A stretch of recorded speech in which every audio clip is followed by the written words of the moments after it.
Bismillahirrahmanirrahim. Assalamualaikum warahmatullahi wabarakatuh. Oke, apa kabar teman-teman semuanya? Pada kesempatan kali ini kita akan membahas tentang materi meneladani perjuangan Rasulullah SAW di Mekah. Oke, sebelum kita mulai pelajaran, ada baiknya kita melakukan doa terlebih dahulu. Mari kita berdoa bersama-sama. Berdoa dimulai. Berdoa selesai. Oke teman-teman, selanjutnya Bapak akan absen daftar hadir kalian untuk mengecek adakah yang tidak hadir pada hari ini.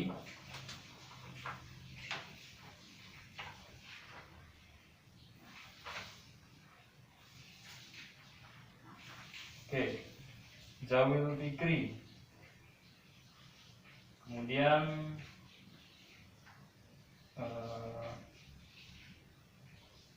Siti Nur Aida, Fahrizal, kemudian Hafiz Lutfi. Oke, sepertinya sudah hadir semua ya. Oke teman-teman, sebelum kita menuju ke pokok pembahasan kita, ada baiknya saya menyampaikan tujuan pembelajaran kita pada kali ini. Ya, untuk tujuan pertama yaitu dengan mempelajari perjuangan Rasulullah SAW di Mekah, kita bisa meyakini kebenaran dakwah Nabi Muhammad SAW di Mekah. Kemudian yang kedua, bersikap tangguh dan rela berkorban menegakkan kebenaran sebagai ibrah dari strategi dakwah di Mekah. Kemudian yang ketiga, yaitu menganalisis substitusi, strategi, dan penyebab keberhasilan dakwah Nabi Muhammad SAW di Mekah. Jadi di sini kita akan mengulas apa strategi yang digunakan Rasulullah SAW ketika berdakwah di Mekah. Oke, kemudian yang keempat, yaitu menyajikan keterkaitan antara substitusi dan strategi dengan keberhasilan dakwah Nabi Muhammad SAW di Mekah.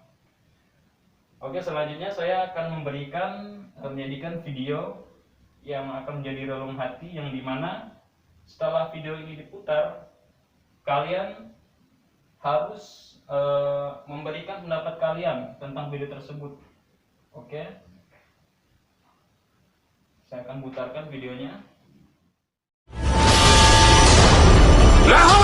Merasa geram karena tak dapat mencegah Rasulullah Shallallahu Alaihi Wasallam hijrah ke Madinah, Abu Jahal segera membuat sayembara kepada penduduk Mekah untuk menangkap Rasulullah Shallallahu Alaihi Wasallam. Bagi siapa saja yang berhasil menangkap Rasulullah Shallallahu Alaihi Wasallam, baik dalam keadaan hidup ataupun mati, maka akan mendapat imbalan berupa 100 ekor unta. Sebuah tawaran yang amat menggiurkan. Tak terkecuali bagi seorang badui yang sedang bermukim di Mekah yang bernama Suraqah bin Malik. Suraqah bin Malik dikenal memiliki keahlian berkuda dan mencari jejak. Keahlian tersebut ia dapatkan dari kampung halamannya, di mana ia dibesarkan dalam lingkungan masyarakat Baduy. Maka begitu ia mengetahui sayembara yang dibuat para pemuka Quraisy, diam-diam ia ingin meraup kesempatan itu sendirian. Setelah meyakinkan kaumnya bahwa Rasulullah Shallallahu Alaihi Wasallam tak mungkin melintasi wilayahnya, ia segera bergegas melacak jejak Rasulullah Shallallahu Alaihi Wasallam yang sedang menuju ke Madinah. Seorang diri, Suraqah bin Malik, menyusuri jejak untuk menemukan Rasulullah Shallallahu Alaihi Wasallam. Bayang-bayang 100 ekor unta yang akan menjadi miliknya menjadi motivasi tersendiri bagi Suraqah. Di tengah perjalanan, tiba-tiba kuda yang ditungganginya tersandung. Sebagai seorang yang ahli dalam berkuda, Suraqah tak pernah mengalami hal ini sebelumnya. Tapi ia terus melanjutkan perjalanannya.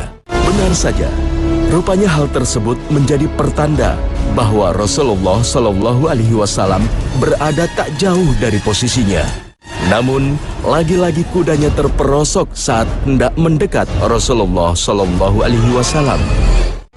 Namun kejanggalan tersebut tak ia pedulikan demi imbalan yang telah dijanjikan.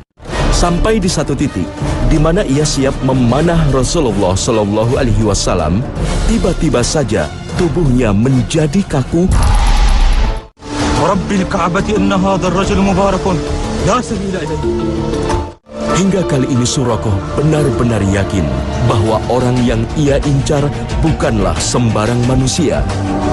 Ya Muhammad, ana Suraqah bin Malik, anzuruni ukallimkum, fa wallahi la uri'akum wa la yatikum minni shay'an takrahunahu. Wa ma tabtaghi minna ya Suraqah? Dengan kemurahan hati, Rasulullah Shallallahu Alaihi Wasallam memaafkan dirinya dan menjanjikan Surakoh gelang kebesaran Kisra Persia.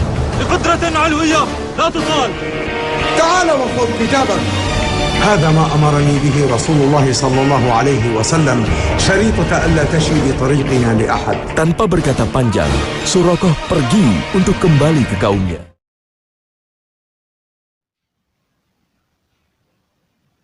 Ya, sudah. Nah, dari video tersebut, apakah yang dapat kalian pelajari atau apakah kalian tahu kisah apa yang ada di video tersebut? Nah, ya benar sekali. Di sini di dalam video ini menceritakan tentang kisah Surakoh, di mana pada suatu saat Rasulullah Shallallahu Alaihi Wasallam dia sedang mengadakan perjalanan untuk hijrah ke Madinah. Nah, kemudian kebetulan pada saat itu kaum Quraisy berkumpul di rumah Abu Jahal, kemudian merencanakan untuk mengadakan sayembara, di mana jika ada yang berhasil untuk menangkap Rasulullah dan membawa kepalanya, maka akan dihadiahkan 100 ekor unta yang matanya hitam. Nah, kemudian di sana ada juga seorang yang namanya Surakoh ini. Nah, Surakoh ini langsung bergegas dan kemudian membawa kudanya, membawa kuda. Di dalam sumber yang lain dia juga membawa senjata yang namanya panah, ada juga yang mengatakan tombak, kemudian ada juga yang mengatakan pedang. Nah, kemudian Surakoh ini mengejar Rasulullah SAW, rombongan Rasulullah SAW. Kemudian setelah dekat, Surakoh ini langsung menghujamkan pedangnya, tetapi karena atas izin Allah Subhanahu wa Ta'ala, kuda yang ditunggangi Surakoh pun terperosok ke dalam lubang, sehingga membuat Surakoh beserta kudanya terjatuh dan hampir tenggelam ke dalam tanah. Nah, kemudian di sini Surakoh dalam posisi ini memohon pertolongan kepada Rasulullah SAW. Kemudian Rasulullah yang tidak tega mendoakan Surakoh, Rasulullah berdoa kepada Allah Subhanahu Wa Taala agar menyelamatkan Surakoh. Nah, kemudian Surakoh pun kembali bangun. Dia masih ada niat untuk membunuh Rasulullah. Nah, kemudian Surakoh ini naik kudanya lagi dan mengejar Rasulullah. Dikejar, kemudian ingin dihujamkan pedang lagi, tetapi atas berkat kehendak Allah lagi, kudanya untuk kesekian kalinya terjerembab dan membuat Surakoh pun terjerembab ke dalam tanah sehingga memendam tubuhnya sebatas pinggang. Nah, kemudian di sini Surakoh merasa sangat panik sekali. Nah, di sini Surakoh memohon pertolongan kepada Rasulullah dengan mengiba, dengan nada yang sangat meringis. Dengan melihat Surakoh yang dalam keadaan seperti itu, Rasulullah SAW pun kembali mendoakan agar Allah Subhanahu Wa Taala menolong Surakoh. Nah, kemudian setelah itu Surakoh pun hilanglah niatnya untuk membunuh Rasulullah SAW. Kemudian Surakoh datang kepada Rasulullah SAW. Kemudian setelah datang, ia pun meminta maaf dan memberikan tawaran untuk menyediakan bahan-bahan pangan tapi Rasulullah tidak menggubrisnya. Rasulullah hanya memberitahukan kepada Surakoh bahwa rahasiakanlah perjalanan kami.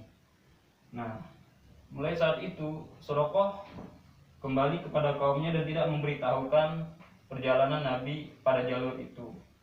Nah, baiklah teman-teman, apa yang dapat kita ambil dari kisah tersebut, yaitu bahwa seorang nabi, yaitu Nabi Muhammad Rasulullah Sallallahu Alaihi Wasallam, ialah benar-benar seorang Rasul yang mana diutus Allah Subhanahu Wa Taala kepada umat manusia untuk menyampaikan risalah-risalahnya, dan risalah itu adalah risalah yang benar, yang bersumber dari Allah Subhanahu wa taala. Maka dari itu kita wajib meyakini isi dakwahnya, kemudian kita wajib juga mengimani kebenaran dakwah Rasulullah SAW. Oke, selanjutnya kita akan menuju ke substansi dakwah Rasulullah SAW di Mekah. Nah, kita mulai dengan kenabian dan kerasulan Rasulullah SAW. Bagaimana sih awal mula kerasulan baginda Nabi besar kita Rasulullah SAW? Ya, pertama Rasulullah SAW itu tengah menyendiri di dalam gua, di mana gua itu adalah gua Hira, yang kemudian beberapa malam beliau bermalam di sana. Nah, kemudian pada suatu malam di tanggal 17 Ramadan pada usia yang ke-40 tahun, tiba-tiba turunlah malaikat Jibril alaihissalam. Malaikat Jibril alaihissalam datang. Kemudian malaikat Jibril alaihissalam ini mengatakan kepada Rasulullah, Iqra, ya, artinya bacalah beberapa kali. Kemudian Rasulullah bingung, apa yang harus kubaca? Aku tidak bisa membaca, maksudnya aku tidak bisa membaca. Kemudian malaikat Jibril mendekap Rasulullah. Kemudian ulangi lagi, malaikat Jibril berkata Iqra untuk kesekian kalinya. Kemudian Rasulullah pun menjawab hal yang sama, bahwa dia tidak bisa membaca. Kemudian setelah mendengar hal tersebut, malaikat Jibril pun langsung membacakan wahyu, yaitu Quran surah Al-Alaq ayat 1 sampai dengan ayat 5. Yang dimana bunyinya A'udzubillahi minasyaitonirrajim, Bismillahirrahmanirrahim. A'udzubillahi minasyaitonirrajim, Bismillahirrahmanirrahim. Iqra bismi rabbikal ladzi khalaq, khalaqal insana min 'alaq. Iqra wa rabbukal akram, alladzi 'allama bil qalam, 'allamal insana ma lam ya'lam. Nah, ayat Quran surah Al-Alaq ayat 1 sampai dengan ayat 1 sampai dengan 5 ya. Oke, ayat 1 sampai dengan 5 ini menandakan bahwa Rasulullah SAW telah diangkat menjadi seorang Rasul. Nah, pada kelanjutannya Rasulullah pun menerima wahyu-wahyu yang berangsur-angsur sesuai dengan kejadian ataupun realita yang sedang terjadi selama dalam jangka 23 tahun. Oke, baiklah teman-teman. Selanjutnya kita akan membahas ajaran pokok Rasulullah Shallallahu Alaihi Wasallam di Mekah.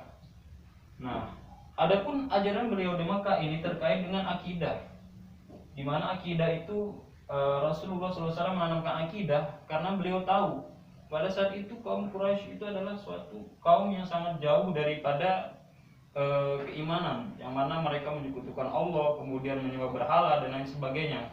Jadi dengan memperbaiki akidah, mereka suku Quraisy itu diharapkan bisa sadar untuk lebih dekat kepada Allah Subhanahu wa taala dan menerima Islam secara sepenuhnya. Nah, adapun akidah ini Rasulullah di dalamnya mengajarkan untuk membawa ajaran tauhid, di mana tauhid itu artinya mengesahkan Allah Subhanahu wa taala.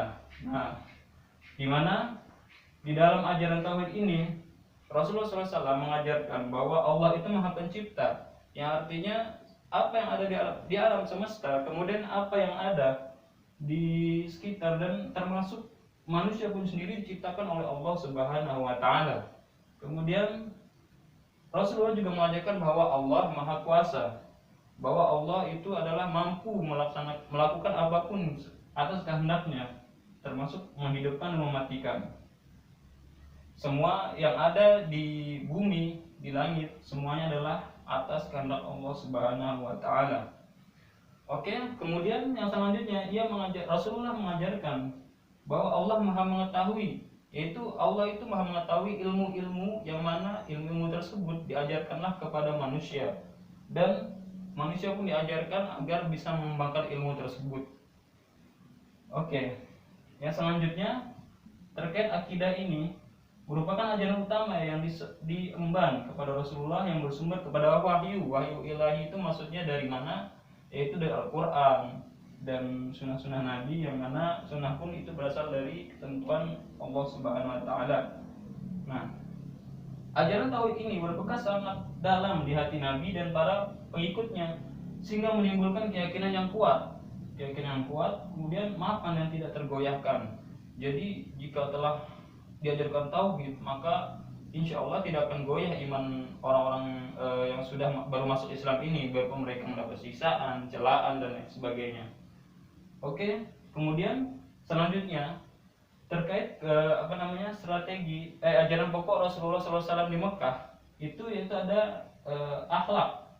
Nah, di mana akhlak ini dicontohkan oleh Rasulullah SAW itu sebagai seorang suri teladan yang baik, sebagaimana terdapat di dalam Quran surah Al-Ahzab ayat 21 yang berbunyi A'udzubillahi minasyaitonirrajim, bismillahirrahmanirrahim. Laqad kana lakum fi Rasulillahi uswatun hasanah, yang artinya dan sungguh telah ada pada diri Rasulullah itu suri teladan yang baik.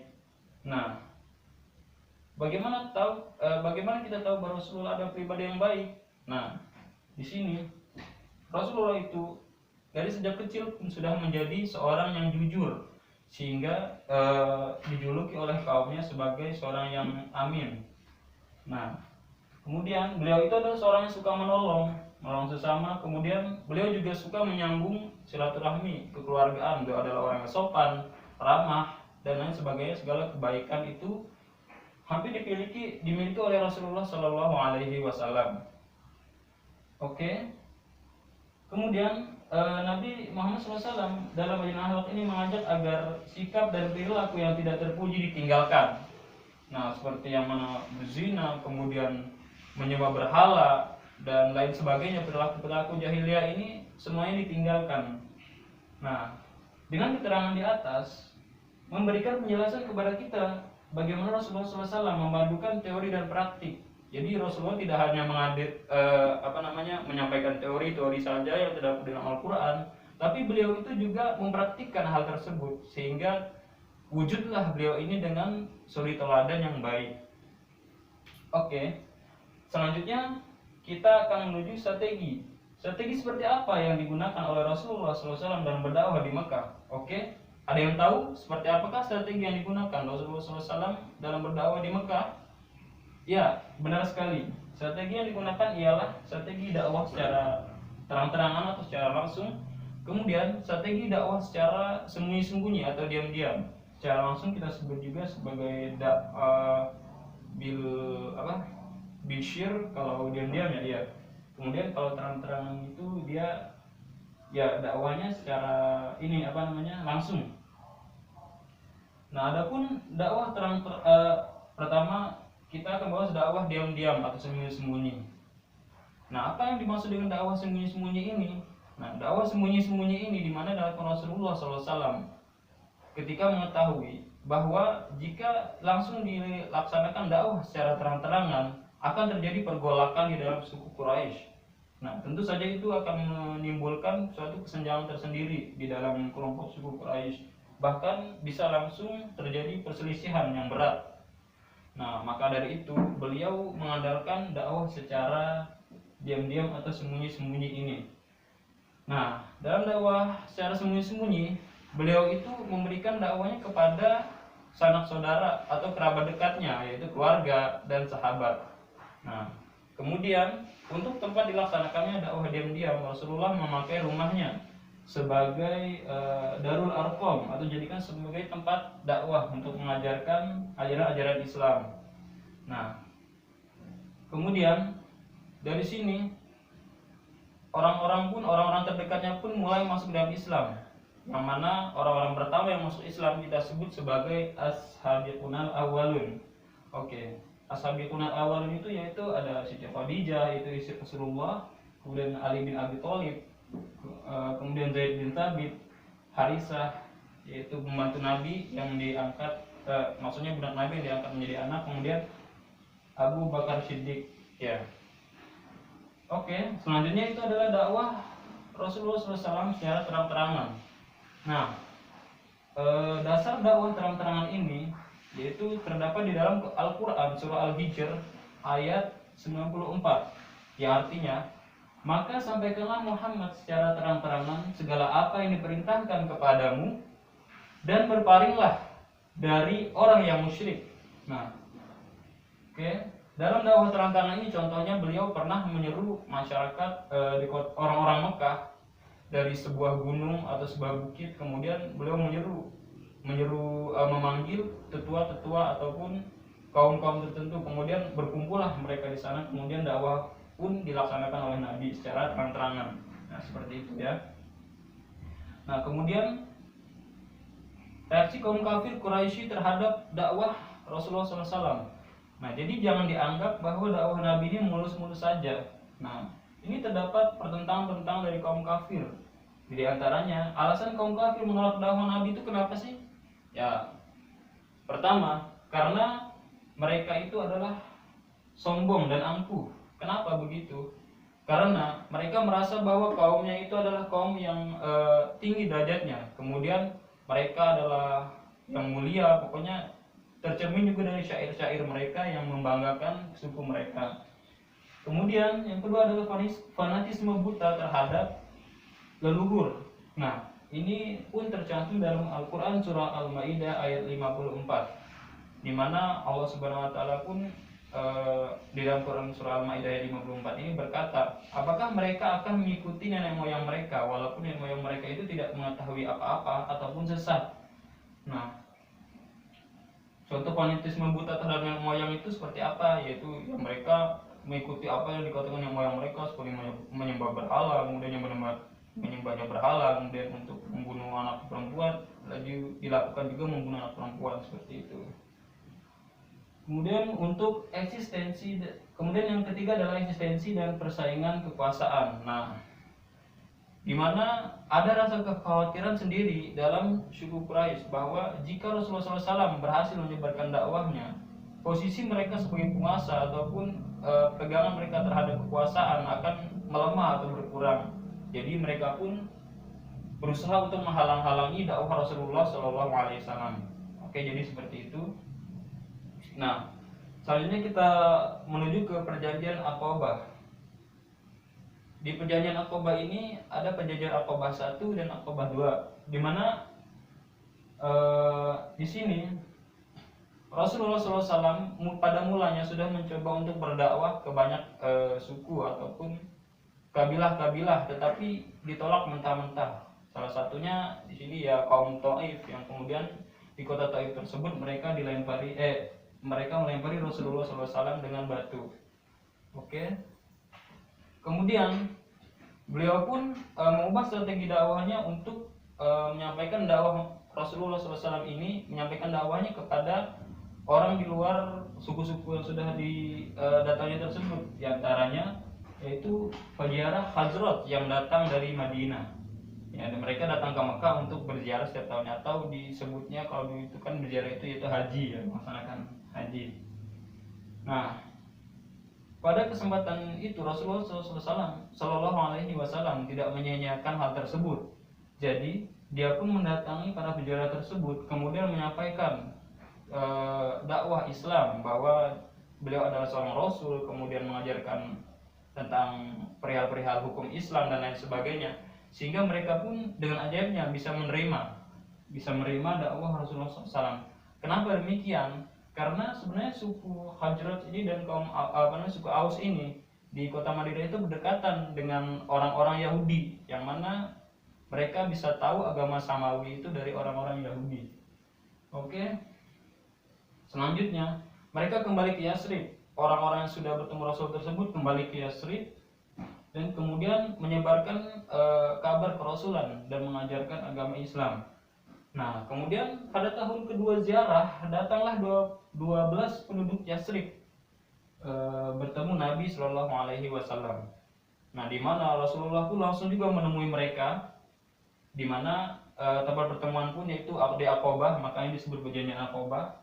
Nah, adapun isi perjanjian Aqabah pertama ini isinya yaitu pertama, tidak menyekutukan Tuhan atau tidak menyekutukan Allah, kemudian tidak mencuri, kemudian tidak berzina, kemudian tidak membunuh anak-anak, kemudian tidak mengumpat dan menfitnah baik di depan atau di belakang, yang menolak berbuat kebaikan. Nah, itu adalah isi dari perjanjian Aqabah 1. Kemudian setelah itu Rasulullah SAW mengutus Mus'ab bin Umar. Di sana Mus'ab bin Umar diutus ke Madinah untuk menyampaikan ajaran-ajaran isi Al-Quran, kemudian mengajarkan tentang Islam. Dan si Mus'ab bin Umair ini kembali ke kembali bertemu Rasul saat musim-musim ziarah. Kemudian memberitahukan perkembangan apa yang terjadi setelah dakwah yang beliau sampaikan. Nah, Rasulullah pun merasa senang.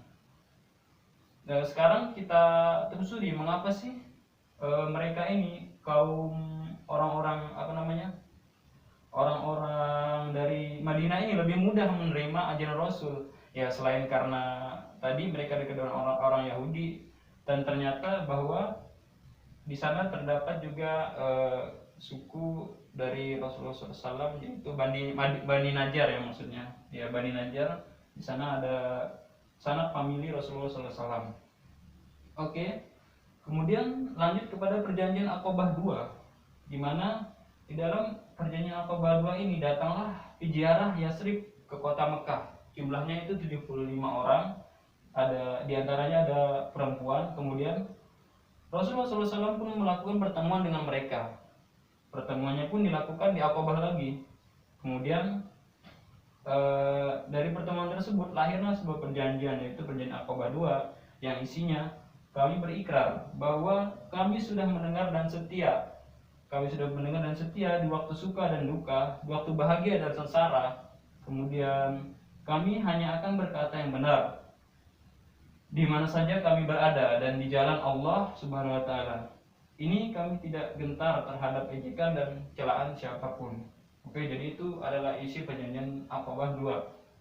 Nah, setelah itu Rasulullah SAW menginstruksikan untuk memilih pemimpin, yaitu ada 12 pemimpin, 9 dari suku Khazraj dan 3 dari suku Aus. Ya. Iya benar, 3 dari suku Aus. Oke. Kemudian mereka ditunjuk untuk mengawasi kaum mereka dan menyampaikan pertanggungjawaban dakwah di sana. Kemudian yang selanjutnya ada peristiwa hijrahnya kaum muslimin. Nah, di sini hijrah ini yaitu ke Abisina pertama ya.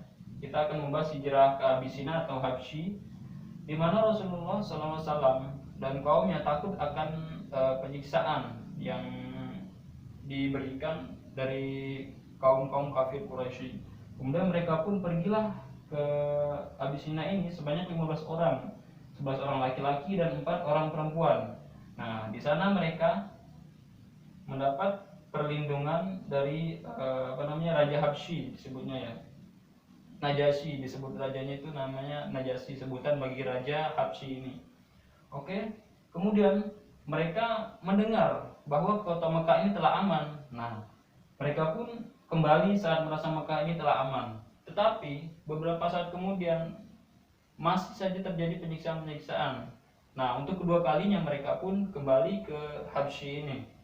Nah, untuk kedua kalinya tidak berjalan dengan lancar ya, karena di sini kaum kafir Quraisy mengirimkan 2 orang, yaitu Amr bin Ash dan Abdullah bin Rabi'ah. Nah, di mana mereka ini memberitahukan kepada Raja Habsyi ini bahwa untuk menyerahkan kaum muslimin dengan bernegosiasi. Kemudian dari kaum muslimin pun mengirimkan seseorang, yaitu Ja'far bin Abi Thalib. Nah, di mana terjadilah perlindungan, di mana Ja'far bin Abi Thalib menyampaikan apa yang terjadi dan kemudian menyampaikan apa saja yang mereka alami, termasuk penyiksaan-penyiksaan kaum Quraisy. Sehingga terbukalah hati Raja Najasyi ini untuk melindungi kaum muslimin. Ya. Nah, selanjutnya ialah hijrah ke Madinah. Dikarenakan perjanjian Aqabah diketahui kaum kafir Quraisy ya, di perjanjian Aqabah 2 ya. Maaf tadi belum disampaikan, di dalam Aqabah 2 itu setelah mereka memilih 12 pemimpin dan sebagainya, ada seseorang yang berteriak, yaitu dari kaum kafir Quraisy, menyeru kaumnya untuk bahwa orang-orang yang murtad dan Rasul itu akan menyerang kalian, katanya kan. Nah, kemudian dari sinilah maka hijrah ke Madinah. Hijrah ke Madinah sebanyak 150 orang telah berangkat ke Yasrib. Ya, kemudian Rasulullah mendengar rencana Quraisy untuk membunuhnya. Kemudian disusul Rasulullah SAW, di mana di kota Mekah ini Rasulullah hanya bersama Abu Bakar dan Ali ya, Abu Bakar dan Ali. Kemudian hijrah ditemani Abu Bakar. Nah, dalam perjalanan Rasulullah SAW 5 km dari kota Mekah, mereka singgah di Kuba. Mereka menginap di rumah Umi Kalsum ya. Kalau salah maaf, mohon dikoreksi ya. Kemudian di sana di depan rumah tersebut mereka membangun masjid pertama di dalam Islam, yaitu Masjid Kuba. Nah, selanjutnya mereka pun melanjutkan perjalanan dan tiba ke Madinah. Oke. Selanjutnya Bapak ingin mencari tahu sekarang perilaku sikap apakah yang dapat diteladani dari perjuangan dakwah Rasulullah Shallallahu Alaihi Wasallam. Silahkan sekarang bentuklah 2 kelompok. Nah, kemudian diskusikan apa saja yang dapat kita ambil atau dipelajari dari dakwah Rasulullah SAW di kota Mekah ini. Oke, jika sudah didiskusikan, mohon perwakilan satu kelompok untuk maju ke depan dan membeberkan hasil diskusinya. Ya, oke. Selanjutnya sudah selesai ya, sudah selesai diskusi. Kemudian selanjutnya kita membahas sikap apa saja yang sudah dapat kita ambil dari suri teladan Rasulullah dalam berdakwah ini, yaitu pertama, memiliki sikap tangguh. Yaitu sikap tangguh itu tercermin dari Rasulullah Shallallahu Alaihi Wasallam yang tidak ada kenal lelah menyampaikan dakwah kepada orang-orang kafir walaupun mendapat hinaan, celaan. Rasulullah SAW tetap tangguh dan tegar dalam membela kebenaran. Nah, adapun sikap tangguh ini dalam kehidupan sehari-hari dapat diwujudkan diantaranya, yaitu menggunakan waktu untuk belajar dengan sungguh-sungguh agar mendapatkan prestasi yang tinggi. Nah, kemudian secara terus-menerus mencoba sesuatu yang belum dapat dikerjakan sambil ditemukan solusi untuk mengatasinya. Jadi istilah jangan pernah menyerah untuk melakukan suatu hal yang baik. Kemudian melaksanakan segala peraturan di sekolah sebagai bentuk pengamalan sikap disiplin dan tanggung jawab. Kemudian selanjutnya menjalankan segala perintah agama dan menjauhi larangannya dengan penuh keikhlasan. Oke. Kemudian yang selanjutnya adalah tidak putus asa ketika mengalami kegagalan, karena kegagalan itu bukanlah suatu penghalang, tetapi kegagalan itu adalah suatu keberhasilan tertunda. Nah, selanjutnya selain memiliki sikap tangguh, yang dapat kita ambil dari dakwah Nabi Shallallahu Alaihi Wasallam ini yaitu memiliki jiwa berkorban, di mana jiwa berkorban ini yaitu dengan diterapkannya hal-hal seperti berikut: menyisihkan waktu untuk sebaik mungkin untuk kegiatan yang bermanfaat. Nah, kemudian mendahulukan kepentingan bersama di atas kepentingan pribadi. Jadi janganlah kita egois untuk mendahulukan kepentingan pribadi kita di atas kepentingan orang banyak atau khalayak. Kemudian yang terakhir yaitu ialah menyisihkan sebagian harta untuk membantu orang lain yang membutuhkan. Jadi jika kita punya uang lebih ataupun sekiranya bisa untuk memberi orang yang membutuhkan, maka berilah sebagian dari harta kita. Oke, teman-teman, sampai di sini ada yang ingin ditanyakan sebelum kita menuju ke latihan soal? Ya, mungkin tidak ada yang ingin bertanya. Selanjutnya, Bapak sudah bagikan linknya. Silahkan kalian kerjakan soal ini melalui Quizizz ya. Oke. Ya. Oke, sudah selesai kalau mengerjakan kuis tersebut. Ya, baiklah. Selanjutnya, apakah masih ada yang ingin ditanyakan terkait pembelajaran yang sudah kita lakukan, yaitu tentang meneladani perjuangan Rasulullah SAW di Mekah? Oh ya, sepertinya sudah tidak ada. Oke, Bapak akan menyampaikan sedikit nasihat bahwa marilah kita ini menjadi seorang yang lebih baik sebagaimana Rasulullah SAW. Kita meneladani akhlak beliau, kemudian kita meneladani bagaimana beliau berjuang, tidak kenal lelah untuk menyampaikan kebaikan. Bagaimana kita sebagai siswa, misalkan kalian sebagai siswa, bagaimana caranya? Itu dengan belajar yang giat, kemudian patuh kepada orang tua dan patuh kepada apa yang dikatakan oleh guru, selama itu adalah suatu kebaikan. Oke, Mungkin cukup sampai di sini pertemuan kita. Kita tutup dengan mengucapkan hamdalah, alhamdulillahirabbil alamin. Kemudian marilah kita berdoa, membaca doa penutup majelis. Subhanakallahumma wa bihamdika asyhadu alla ilaha illa anta astaghfiruka wa atubu ilaik. Sampai ketemu minggu depan. Jangan lupa untuk pelajaran selanjutnya dipelajari ya. Assalamualaikum warahmatullahi wabarakatuh.